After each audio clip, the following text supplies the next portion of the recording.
Halo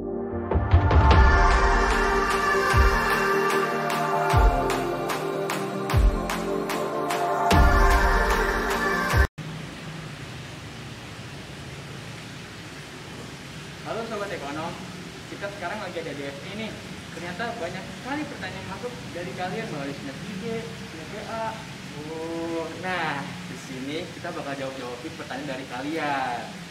Pertanyaannya banyak Kak, banyak banget, seperti soal percintaan, keluh kesah, dan lain-lain. Wah, ternyata banyak ya.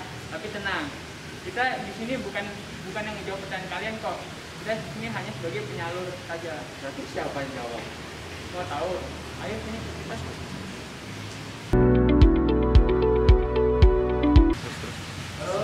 Halo Mas Lali. Rata ada apa nih? Ini Mas Haji. Nah, kebetulan Mas Haji di sini yang bakal ngejawabin pertanyaan dari kalian. Nah, tempat yang enak buat ngobrol santai di mana Mas? Ayo kita cari tempat yang enak.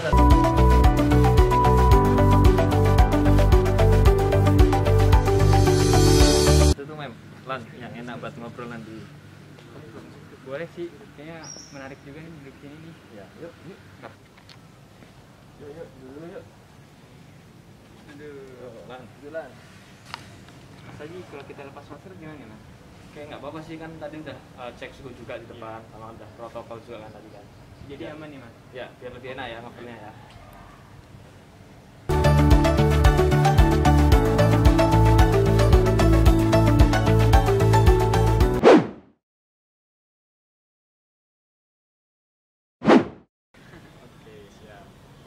Kuliah di UNY khususnya di FE ya tentu sangat senang juga, banyak menemui hal-hal baru, tentunya juga ya semangat sih di sini karena jadi kulturnya sama anak-anaknya banyak mahasiswa juga dari berbagai daerah ya.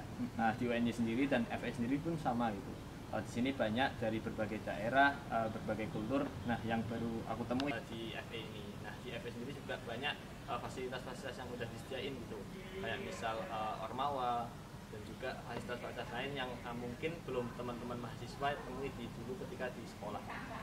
Itu sih yang menarik dan yang menjadi nilai plus kuliah di FEWJ ini. Jadi kita baru banyak kultur-kultur orang-orang dari luar pulau jadi satu di sini Mas. Ya benar, salah satunya itu.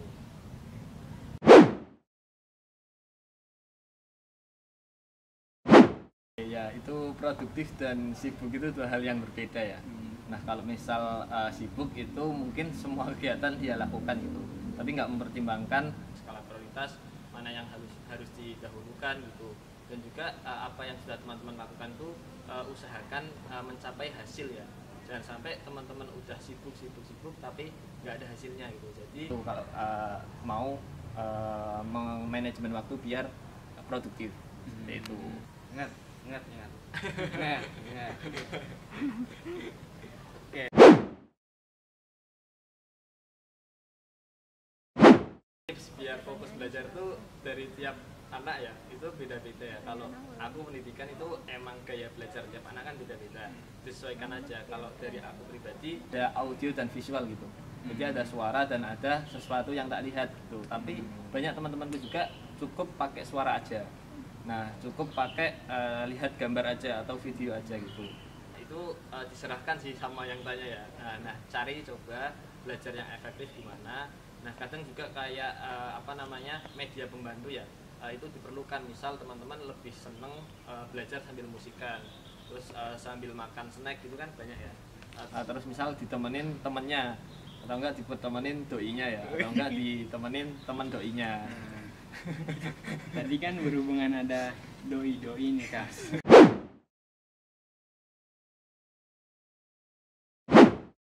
Untuk cari tugas ya nggak apa-apa sih, itu maksudnya hak privasi kan, kita nggak bisa ikut campur. Tapi harus niat pertama ya ingin berkontribusi untuk FE gitu. Banyak kok alumni yang sesama BEM itu banyak yang sampai melanjutkan ke jenjang pernikahan gitu, sampai tahun 2000 berapa ya, itu banyak kok. Jadi jangan ragu masuk BEM.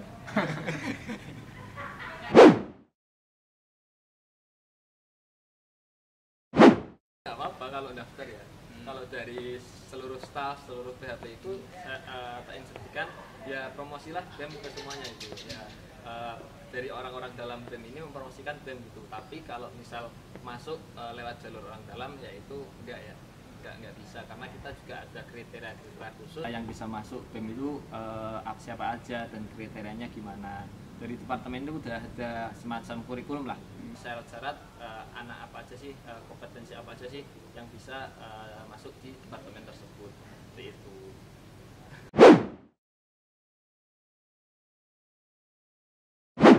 Produktif ya, kalau kalian memutuskan masuk organisasi akan jauh lebih tersita ya, baik dari tenaga, pikiran, waktu gitu. Nah mungkin kalau dibilang sibuk atau enggak ya tak jawab sibuk gitu, karena kita harus mungkin membagi waktu antara kuliah, mungkin kalau teman-teman ada yang kerja juga, yang mungkin bantu-bantu orang tuanya, dan juga ditambah di organisasi gitu. Jadi mungkin akan sibuk, tapi sibuknya akan bermanfaat gitu, karena aku merasakan banget dengan kesibukanku sekarang ya, mulai dari manajemen waktu, mulai dari mungkin bersosialisasi gitu ya, keberanianku juga itu sangat dilatih di organisasi gitu.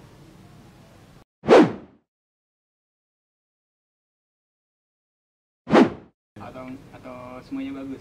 Oke, itu jawabannya udah dijawab Humam ya. Kita main aman aja. Enggak. Seluruh departemen di BEM itu bagus semua ya. Dalam artian mereka udah bergerak di ranahnya masing-masing dan menyalurkan kontribusi mereka di ranahnya masing-masing. Katakanlah ada departemen pelayanan publik, mereka menyalurkan kontribusinya di ranah internal gitu. Departemen sosmas, mereka menyalurkan ranah kontribusinya di bidang sosial masyarakat. Departemen Kastrat di bidang politik, ekonomi, dan isu-isu yang ada di internal maupun eksternal. Medcraft gitu ya, menjadi media agensi ya kalau sekarang ya mungkin, atau mungkin konten kreator dan pusat media dan seluruh apa yang dihasilkan di sosial media yang ada di BEM. Itu sih, jadi ketika ditanya paling bagus mana, kalau dari aku bagus semua, nggak ada yang diunggulkan dan nggak ada yang tertinggal. Gimana Kak? Keren.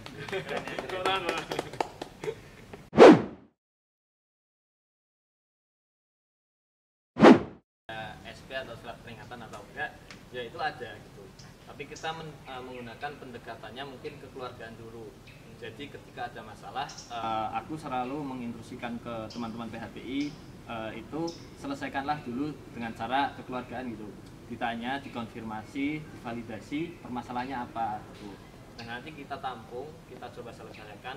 Di BEM itu ada namanya Departemen Personalia, juga ada wakil ketua BEM yang disitu fokus ke ranah internal, selesaikan lewat situ. Nah ketika itu nggak bisa diselesaikan, baru tadi kita ajak bicara lewat aku dulu, nanti aku tampung gitu. Kalau misal dari tadi personalia dan wakil ketua nggak bisa menyelesaikan, ketika udah tak temui aku tanya kompetensinya gimana, nah, baru keluarlah SP, SP1, SP2, SP3, nanti sampai ke pemberhentian gitu.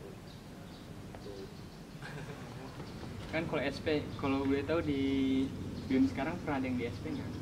Alhamdulillah ketika ada kendala ya, dan tak instruksikan tadi, seluruh PHPI menemui dari setiap staf anggota atau mungkin yang bersangkutan yang bermasalah tadi, alhamdulillah itu cukup efektif gitu. Jadi ditemui, diselesaikan, kita jaring komitmennya lagi. Nah, ketika itu nggak efektif, baru nanti keluar SP lagi.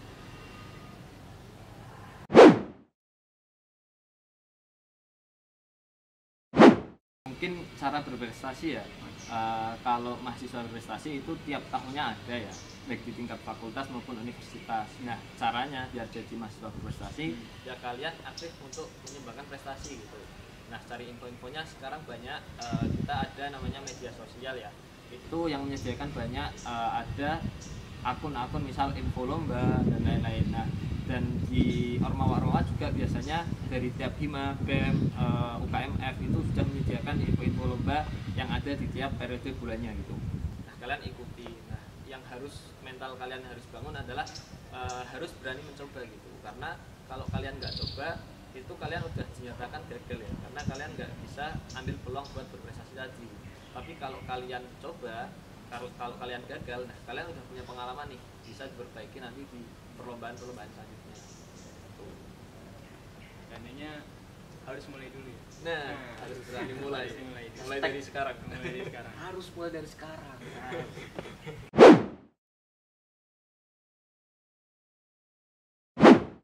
Kalau pengurangan UKT ini ranahnya Departemen Pelayanan Publik ya. Tapi ketika di Universitas Jakarta, khususnya di pandemi ini ada dua ya. Pengurangan UKT semasa pandemi itu dilaksanakan serentak, dan di luar masa penyesuaian pada saat pandemi itu bisa dilaksanakan kapan aja. Nah, ketika kalian menyesuaikan nanti sama masa serentak, biasanya di awal semester itu bisa nanti ada persyaratannya, kalian bisa langsung join ke grup WA aja. Dari BEM sudah menyediakan nanti buat koordinasi tata cara kendala bisa dikoordinasikan lewat grup WA. Dan nanti pada saat masa penyesuaian serentak itu kami dari BEM siap membantu gitu. Kendalanya apa tinggal disebutkan aja, nanti kita cari alternatif solusinya bareng. Nah, yang kedua di masa-masa reguler seperti misal sekarang lah kalian mau ngajuin penyesuaian UKT, nah itu bisa juga dengan dua kondisi ya. Misal dari orang tua atau penanggung biaya UKT itu meninggal dunia. Yang kedua juga misal sakit berat atau bangkrut dan lain-lain seperti itu. Nah, itu bisa nanti kalian mengajukan surat permohonan buat penurunan UKT, dan nanti ada data-data yang harus dipenuhi. Misal pernyataan meninggalnya, terus pernyataan kebangkrutan dan lain-lain. Nah, tapi ketika kalian ada kendala di luar kondisi tadi, silakan sampaikan aja kondisinya gimana, kendalanya gimana. Nanti kita semaksimal mungkin dari BEM akan siap membantu. Berarti bisa ya kayak Bisa.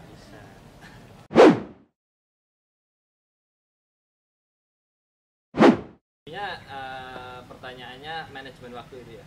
Nah, ya ketika kalian mungkin ada beberapa anak yang bisa pakai catatan gitu ya. Notes. Sekarang aplikasi-aplikasi kan misal Trello atau Google Calendar juga bisa kan. Itu bisa pakai itu. Tapi kalau dari aku pribadi sehari sebelumnya udah memetakan sih. Misal kegiatannya apa aja, waktu luangku misal di jam berapa gitu. Di jam 8 sampai jam 10 malam. Nah, itu aku benar-benar misal udah menjadwalkan buat quality time lah. Terus misal aku mau tadi ada drakor dan lain-lain ya, itu bisa dimanfaatkan ke situ juga. Tapi jangan lupa itu kan bisa jadi prioritas yang di akhir-akhir ya. Prioritas pertama kan berarti aku harus kuliah. Sekarang kan di semester akhir juga harus KKN, PK, magang gitu ya. Nanti baru organisasi. Nah, baru nanti waktu yang tersisa ini misal ada kegiatan apa aja misal, atau nanti drakor tadi. Itu sih kalau tips dari aku. Jadi teman-teman tentukan dulu mana yang menurut teman-teman harus didahulukan, dan memang itu harus didahulukan gitu. Ada yang sewajarnya itu harus ya wajib didahulukan, dan ada yang menurut teman-teman harus didahulukan juga. Jadi nggak semua menurut teman-teman, misal teman-teman itu ngiranya oh ini layak ditinggalkan, ternyata itu harus didahulukan. Makanya harus memetakan oh ini emang harusnya didahulukan, ini menurutku harus didahulukan, dan nanti sisa waktu 24 jam itu berapa. Jangan lupa buat istirahat juga ya, karena kita manusia gitu. Harus jam istirahatnya harus diperhitungkan lah. Kalau kayak gitu tanda itu asli semuanya bisa dijalani. Tapi kalau kita tuh manajemen waktu itu bagus ya. Ya, gitu. Itu juga masih jadi PR juga sih buat semua mahasiswa ya. Kerasnya ternyata udah lama juga kita bertiga ngobrol gitu. Iya nih, udah berapa jam ya? Wah, udah ntar di YouTube ada kan di bawahnya ada waktunya. Ternyata banyak sekali ya insight-insight yang menarik dari Mas Aji yang Mas Aji kasih ya. Ada mahasiswa FE terutama. Mungkin dari Mas Aji ada closing statement. Oke, buat closing statement yang semangat ya buat mahasiswa Fakultas Ekonomi, terkhusus buat mahasiswa baru, kalian sudah terpilih ya jadi mahasiswa Fakultas Ekonomi, yang tentunya merupakan fakultas yang terbaik ya di UNJ ini. UNJ juga merupakan kampus terbaik ya di Indonesia. Di sini sudah disediakan seluruh fasilitas yang ada, baik itu fisik maupun non fisik kayak Ormawa tadi, dan juga pengembangan kayak prestasi, juga minat dan bakat lainnya yang bisa dimanfaatkan. Jadi jangan ragu lagi buat ikuti Ormawa UKM yang ada di UNJ, terkhusus di BEM ya, KMF UNJ. Di sini kami siap untuk menyalurkan minat dan bakat kalian ke depannya. Semangat buat mahasiswa FE, sampai ketemu nanti di perkuliahan offline. Amin, semoga bisa dan Amin. Kak, kira-kira biar menjawab ada pertanyaan yang belum kejawab gimana nih Kak? Oke, buat kalian yang belum terjawab pertanyaannya, tunggu aja di part 2 ya. Ada part 2-nya? Ada. Apa bareng Mas Sigit lagi? Mungkin ada yang lebih sama serunya kayak Mas Sigit. Wah, sama serunya. Oke. Gestarnya ada. Undang Bapak misal presiden. Itu bayarnya nggak ada di kita. Enggak, itu tidak dibuat biaya. See you.